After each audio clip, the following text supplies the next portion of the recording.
CR101radio.com, podcasts, and more.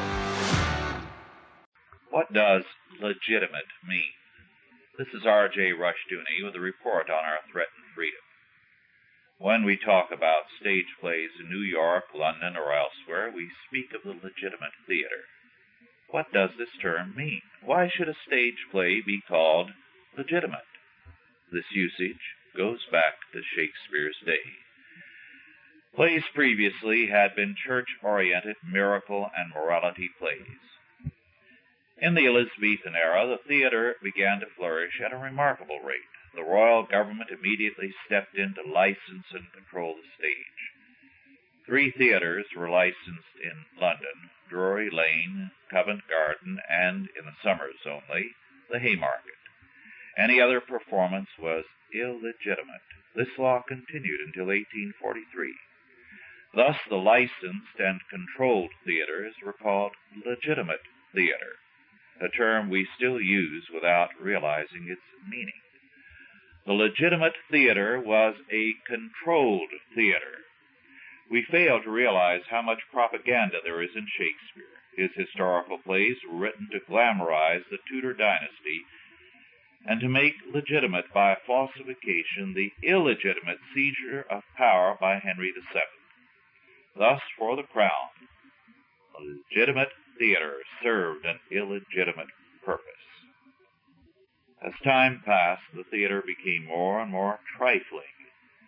As writers sought to avoid problems with the court, and the comedy of manners which concentrated on witty fluff became paramount on the English stage, together with the operatic heroic plays.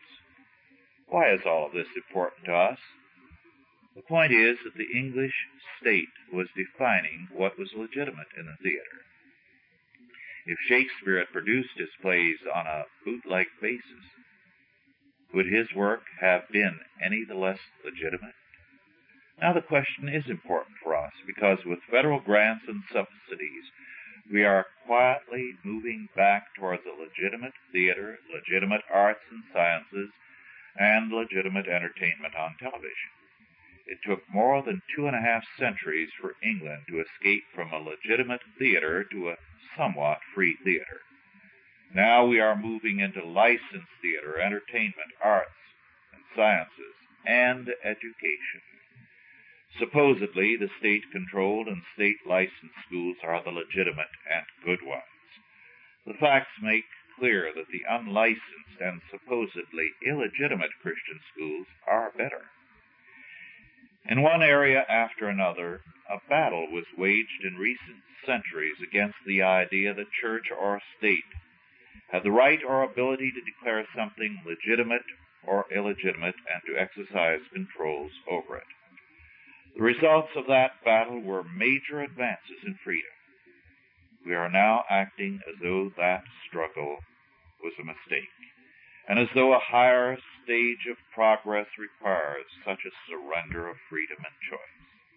If we give the state the power to decide what is illegitimate or legitimate, that power state will eventually place freedom and us on the list of things illegitimate.